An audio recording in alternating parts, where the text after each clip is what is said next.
Hi everyone, welcome to the next lesson in JavaScript. So today what we're going to be learning about is objects.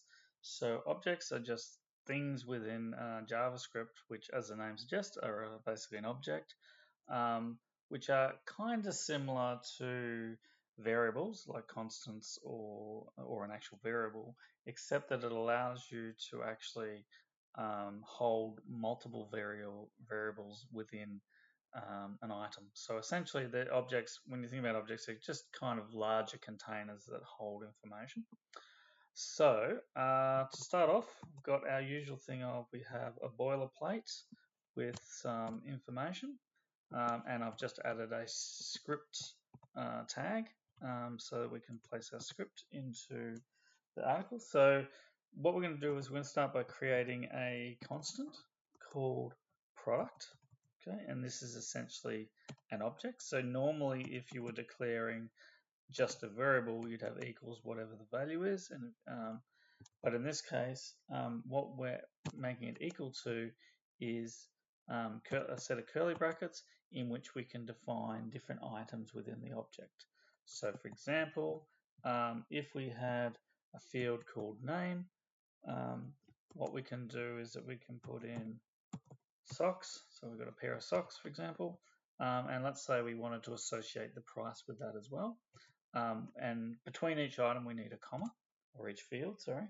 And then we can have price, and we can put in the value 1090. Now I don't need to put talking marks around that object in this case because it's a number. Okay, and then we need to semicolon to close the bracket.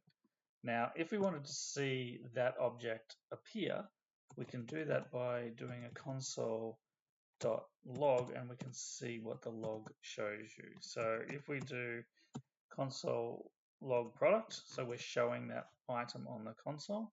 Now, if we save that and go to our web page, what you'll see that it shows you the field and the name and pretty much what's in the object.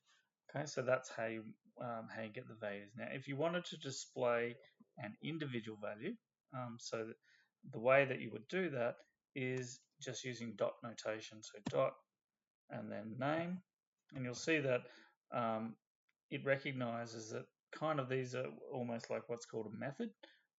So there's sub values. So there's price and there's name. So if we wanted to do name, and if we click save and see what it returns, you'll see it returns the value from that field. And conversely, if we were to change that to price and save it again, we would recall that value. So basically, the objects are essentially just items which allow you to hold multiple values into it.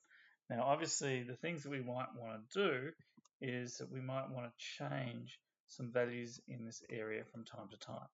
So if we wanted to change the values, so you'll see that if, for example, we wanted to change, and we might actually put it after, if we wanted to change the value, or what we can do is that we can say product, okay, and then we just need to identify, so let's say we wanted to change the price of the product to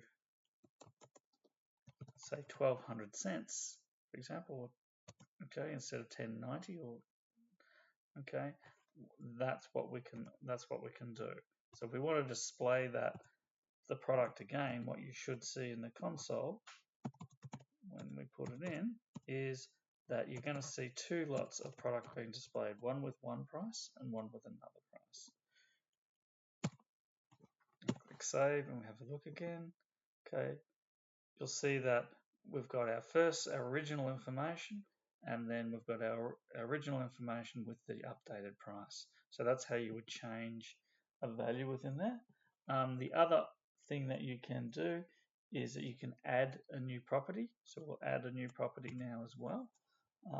So to add a new property, what we need to do is product, okay, and we're going to put new property. Okay, so that's the name of the field. and we're going to put true. Okay, so essentially what we're doing is we're storing the value true in the new property. So if we do our console log again, okay, what we should see is the value. We should see the new property and it being equal to a value of 2. So let's run it. Okay, and you'll see there's now a new property in there called true. And then the last thing in this area is that we can obviously delete the new property as well. So we decide that we now want to delete the property of the field within there. We can do that by just putting in delete property, product, and we have our new property.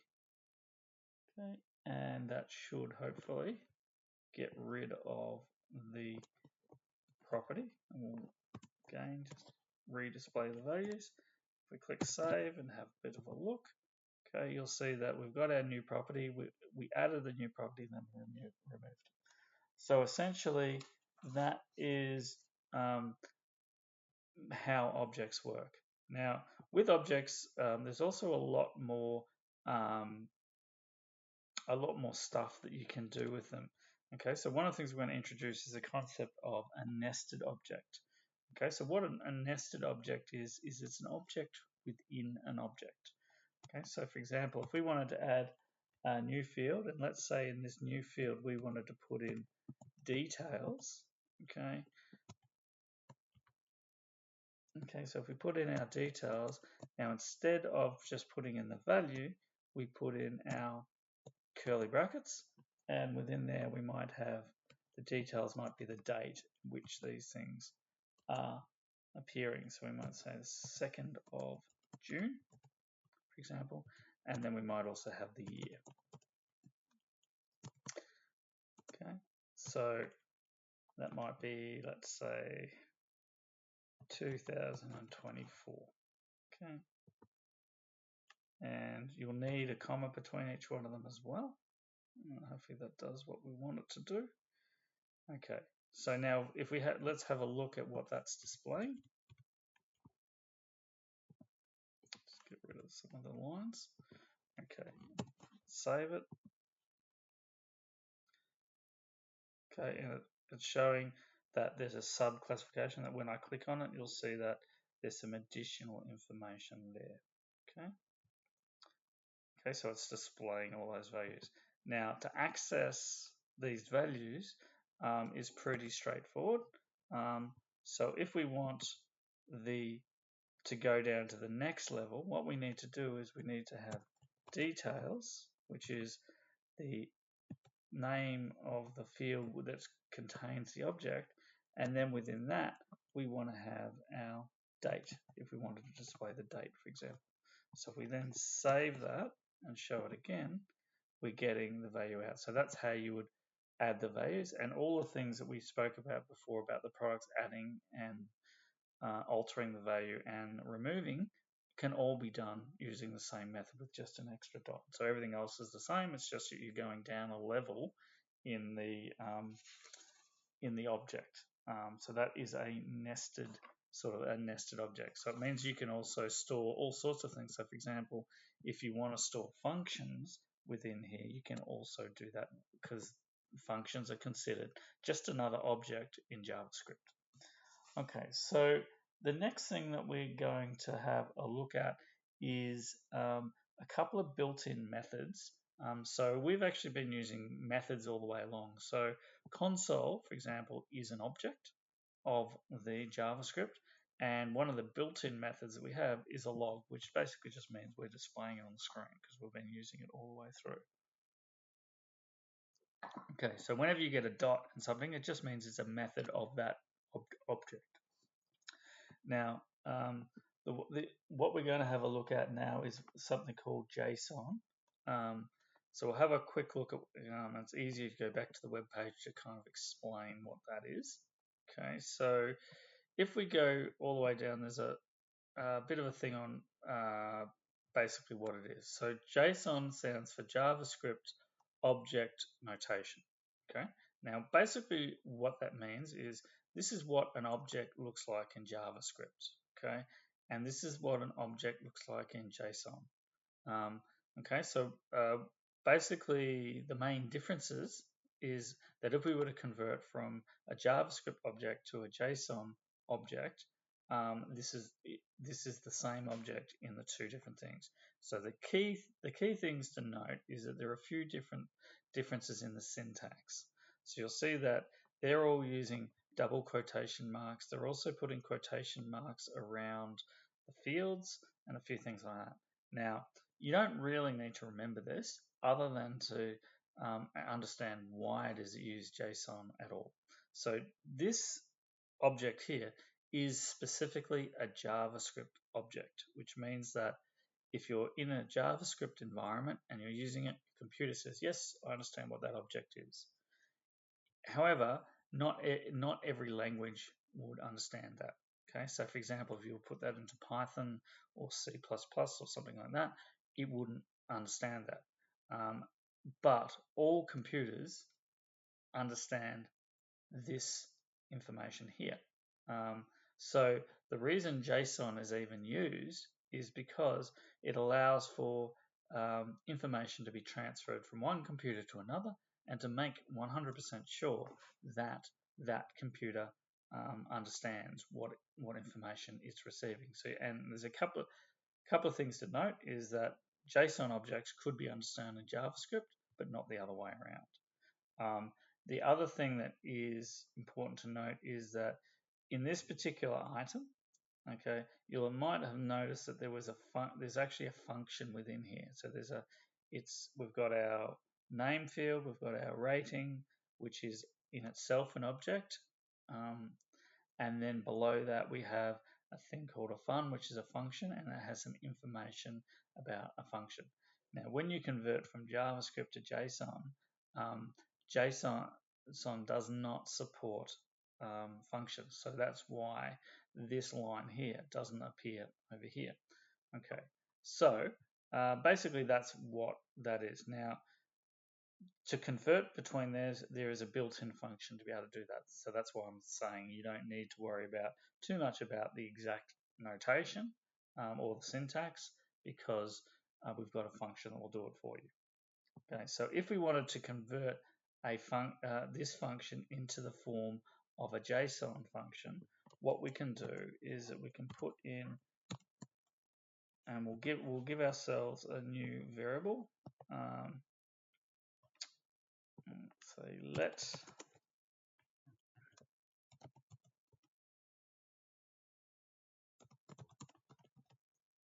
JSON convert, and we're going to make that equal, and this is the function that you would use. So, and the thing you would use is one called stringify. So if we wanted to convert this item into JSON acceptable syntax, we can use this function to do it. Oops.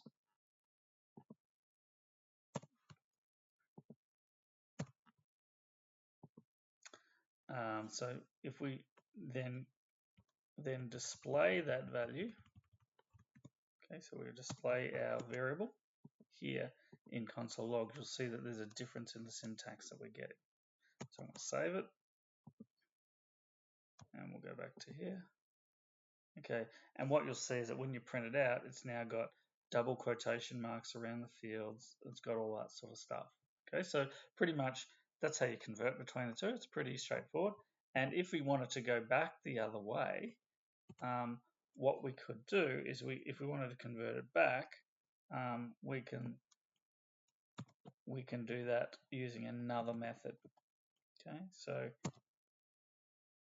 if we wanted our product, we'll give it another variable, convert back.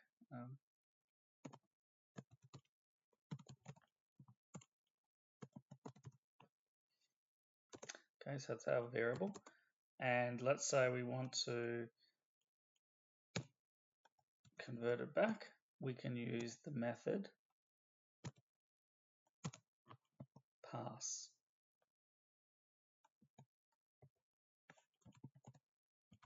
Oops, if I can spell it right. Okay, and then if we wanted to take our JSON variable back to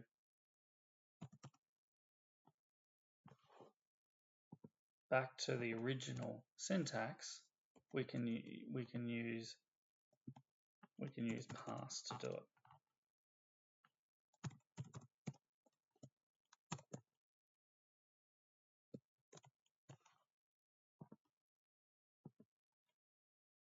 We better make sure we put our semicolons on all these things. Okay, if I click save now and we go back to our things, you'll see that it's returned. The first one is the JSON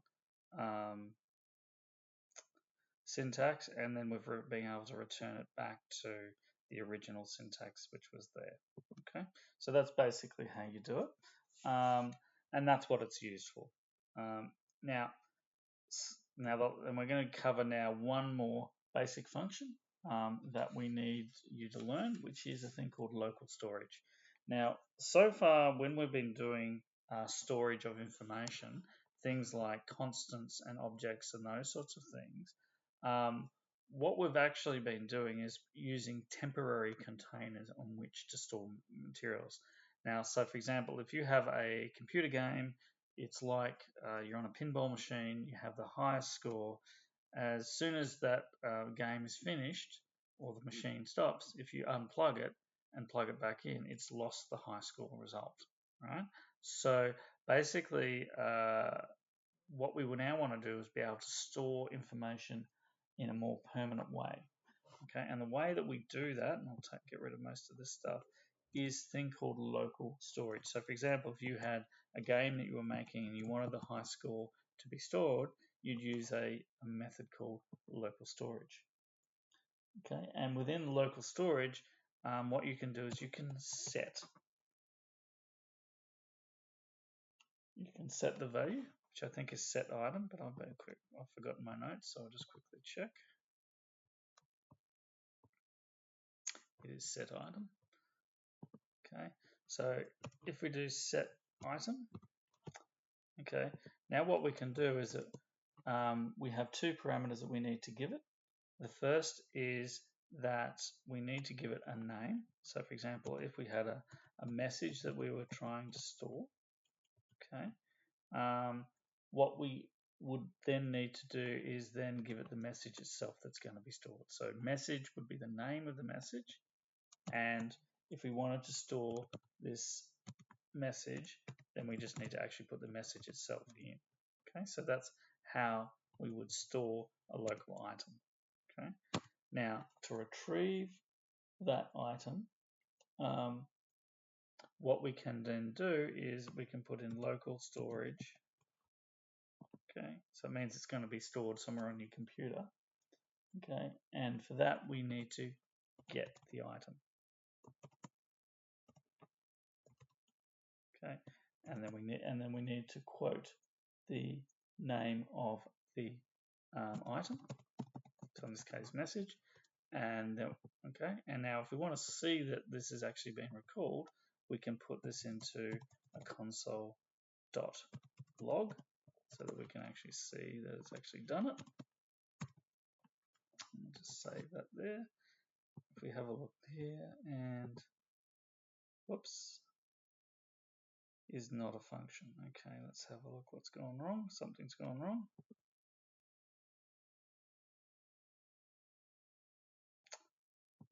Yeah, I think I've misspelled it, I think is the problem. There we go.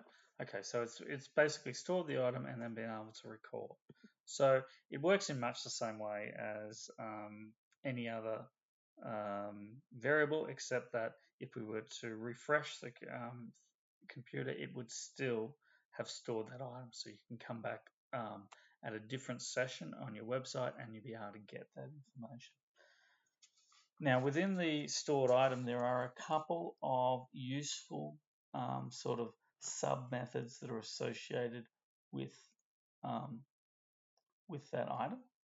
Okay, and those sub methods would be things like the length of the character, length of the field.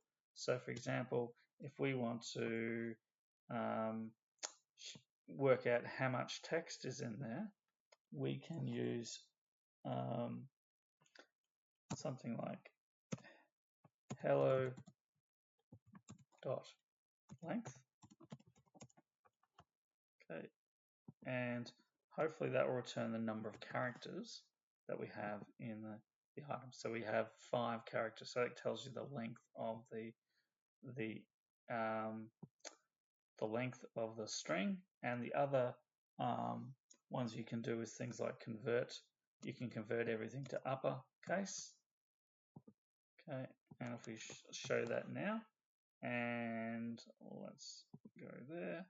Okay, and it hasn't actually done it. I'm not sure whether I've got the syntax right. Maybe I'll try message. If it's message that works.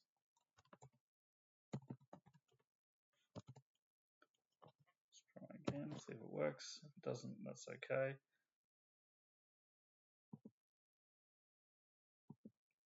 Didn't show it to me. I'm not sure why. That's okay, because with these sort of things also is that if you don't know how to do something, basically just look it up on the Google. How do I do this? How do I do that? And usually it'll give you 5 different methods to be able to do it. Alrighty, so that is all things objects. Have a crack at the exercises at the bottom of the page, and we'll catch you in the next lesson. Cheers.